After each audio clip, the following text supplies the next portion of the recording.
کی پریدی په دې سره څه قباحت نشتا. ابن رسلان وایي چې کیف ما كانت چې سونه پریدي خو دې باندې بیا علماء لیکلي دي چې نه کدونه زیاته وګديږي چې هغه سبا خلقو د پاره باعث ته مزحقي ګرځي بیا دونه دینه وګدي دیونه دي خیر دا اول کوم وایي چې قبضه ورکه قبضه نه وګد شي خیر دا خو کبه باعث ته مزحقي جوړول نو دور دي سره نو وګدي. او شوافی وایي ابن رسلان چې شافعي المسلک دا وایي چې نه چوره وګدولای شي چې دې کې وګدي. اوس اشکال دا چې اعفاء د لحیه راغله اعفاء د چا لحیه راغله چې لحیه دا د مقصد دا چې سړی چې کی هغه کی وګد کی دا د زینت تا دا د انسان چې د زینت تا او کدا سړی لری کین دا یو قسم تغییر دا فی خلق الله دا نو اعفاء دی چا کوي لحیه کې. او التخ حدیث کې را درومي چې جنتیان آب جرد مرد مکحلین نو مقصد دا چې اخوا اجرد وی امرد بوي نو بیا خو پکا ایغه نه خدا سي معلومیږي چې دا جنتی والے شایدا او دا ممدوح شایدا چې ګره دیني دین خلک دین استدلال کوي پاکه چیر خولي هلکه د دې دنیا شینو قیاس کول په د آخرت شینو باندې دا قیاس مع الفارق دا قیاس مع الفارق دا ټول نه دې لپاره بهترین جواب دادا چې اصل کې په قیامت شینو کې تغییر نه رادرومي الته تغییر نه الته په ټول په یو حال باندې چوي موجودي الته تغییر نستا. او مقصد دا چې دلته په دې هغه کې چې دي دلته په انسان باندې چر رادرومي تغیرات په عمر باندې او په دې باندې تغیرات رادرومي. خو ټول نه بهتر جواب دی دادا چې کوم ذات دا ویلي دي چې جنت کې به جنتیان امرد وي او آب چوي اکحل وي او آب چوي مقصد دا چې اجرد وي نو چې کوم ذات دا ویلي دي ایغ ذات دا ویلي دي چې په دې دنیا کې تاسو اعفاء دي چا کاو لحا کاو نو مقصد دا چې دا نه استدلال کول دا بیوقوفي او چې دا حماقت دا چې ته اوس جان نه چې زه اوس نه جان نه جنتی باندې چکاو جوړم. و اعفاء اللحيه والسواك سواك متعلق ټول نری خبره هغه تیر شو. والاستنشاق بالماء او بل څه شاید هغه استنشاق بالماء دا هغه استنشاق بالماء نو هغه مونږ تیر کړی دی فلسفه مو تیر کړه چې دې سره هغه انبساط راشي هغه مخاط هغه چې وګرځېږي او سړی مزاج کې فراخي باندې راشي او خوب هغه هم وتختی بل الته شیطان رامیش پته رکړي چې خدا ځای پاک سي ګندګي کړي چې دا ځای صفا سوتره شي او دې ګندګي نه شي پاک شي. والاستنشاق بالماء وقص الاظفار بل قص الاظفار دې نکونو کټ کول. اوس تو خپل سوچو کا نکونه دې غټي نکونه خو الله تعالی ګوره هر شي کې یو خپل حکم پیدا کړی دا شکر د چې د ګوتو په سرونه د نکونه پیدا کړی دي. تاسو سوچو کو په ګوتو سره مونږ چور اعمال شاکه کو او غټي کلکي غوټي کولاو چې تا کله نکان تازه خپرې کړی نو به په کولاولای شي نه نو دا د الله تعالی نکونه یو عظیم نعمت تا خلق الله. اوس کدا ته حدنا سوا پرې دي اوس ګوته خو کا خوښي نو هغه مقصد زخم چسی سرور شي نو نکونو کې الله تعالی دا فطری لحاظ سره پیدا کړی دا چې هغه کله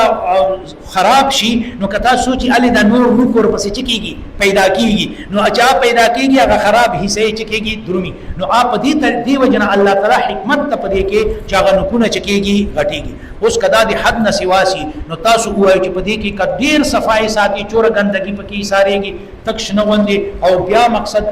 یا خدایا دا خراب ده څنګه دا غړي خراب راغله ټیک ده شجی نو اوس چوره گندگی پکې اشارهږي نو چې دا گندگی پکې اشاره اصله الته پروټي باندې بل چا سره لګي یک بزړه وشي او تاب کېږي دا ټول گندگی پدې کې چې کول اشاره ول. ما تخپل والد سے رحمه الله فرمیلا چې مخ کې خوبا دا وټلی او دا شي نه نو یو بار مونږ چاته وی زنانه تور وروټه کاو مسافری به کوله او خبانی به کوله اوخه مو بوتلې نو مونږ ته ویل چې روټې تر پخا کا نو وړې نه واخیستل چې وړې نه واخیستل نو چې هغه پلای بیا راوړ نو وېزل نور نه لکم نور مشران واغالته بوټی لاندې ناس نو زاغه زنانه تورن نو چې هغه زنانه روټي راوړ نو دا نور لاسي دي سټو لړلی او صرف دغه جینې لک چې وصفاو نو او د روټي تک کشنا غوندي ما ته خو پته ولګېدله چې بیخي ونه خیزه دغه شی جوړه چې دا لمده کړې ده دغه شی چې دا لمده کړې ده وایي بس ما خو ورته ویل چې ما زړه ته نه کېږي دو ته مې داسې چې دو کله وخوړه دال ته مې ورته وویل وایي ټول بلوچ ادا یې کول نو اوس که دغه شی مقصد دا دی چې نوکان یې ډک اوس دا هغه ګاڼه سي په خلکو کې یو فیشن دغه شی نه دونه غټ غټ نوکان پرېږي هلکه ته جنګ پکې بل مقصد په دې نوکانو ته مقصد دا دی چې خپل استعمال دی لا ځان په ګرای لا استنجا یا څه شی نو ځان په خو کې داسې چارې دي چې دي ورنه جوړ کړي تاسو ووایو چې دا چوره په سړي باندې ذوق باندې چې رادروي هلکه چې تا ته خدای کوم حسن درکړی حسن خو په دې کې ده چې هغه ګوتې فطرتاً چې وي اوږدې وي نرۍ وي اوږدې لکه پرون مې درته ویله دا نه چې په نوکانو باندې چې کې اوږدې کې تورې تورې شنې شنې ګوتې دي نیولې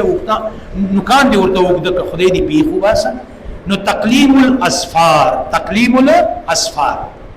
بیا په تقلیم الاسفار بس طریقې کاری نو دا ځنې فقها بیانوي خو دې لپاره حافظ ابن حجر صاحب لیکلی دی چې دا مستحب پدې کې دادا چې څنګه احتیاج دې تراغه ولم تثبت فی کیفیته شیء دې په کیفیت کې اچرته صحیح روایت ثابت نه ده او نه په تعین دی یوم دې کې چې شاید ثابت تا چې په دغه ورځ به پریکای او نور ورځ باندې به نه چې کله ضرورت راغی بیا به چې کای پریکای البته څوک تشیخ کوي نو هغه ځان نه مقصد هغه کوي دا په صحیح روایت سره دا شینا ثابت نه دي چې مقصد دا دی چې دې خلاص او طریقې بیا دا چې کاو مبل فرض تشیخ مکاونو دی خلاص اگر که صریح روایت سره ثابت نه ده دی خلاص دی مقصد دا چې خنسری نه وای چې شوری کې داسې بو کې دا بو کې دا بو کې دا بو کې ابهاما دا به مقصد دا چې پری دی یو صورت دا چې دا به پری دی بیا به بل لاس نه داسې رئیسي دا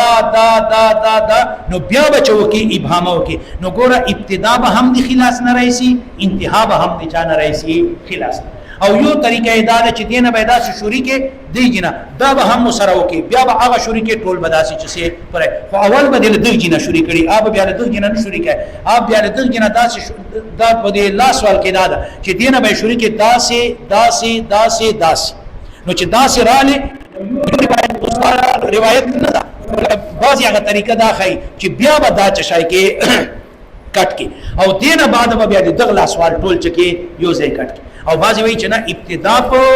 خلاص راولا انتها په خلاص راولا لہذا دینه داسې شروع کا او چې دا کټ کا بیا دا کټ کا بیا دا کټ کا بیا ایغه نه داسې نن شوري سا بیا اخر کې چکا دا کټ کا بیا اخر کې دا کټ نو ابتدا به هم په خلاصي انتها به هم